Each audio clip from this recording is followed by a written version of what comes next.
Max and Luna stood in a mysterious lab staring at a glowing red button. Max couldn't resist.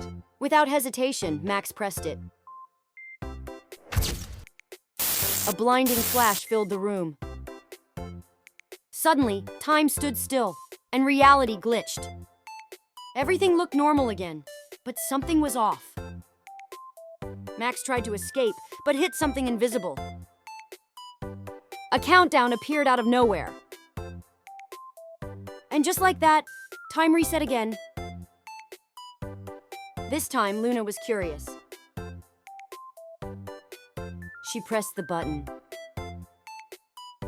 Boom! The lab turned cartoonish. A glitchy alien floated in, smiling. The chase began. Again, the timer. Reality shattered like pixels. Max and Luna planned their escape. Max threw an orb at the button. It exploded into sparks.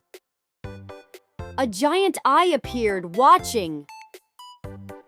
Their bodies began glitching, fading. Max opened his eyes, back in bed. Was it all a dream?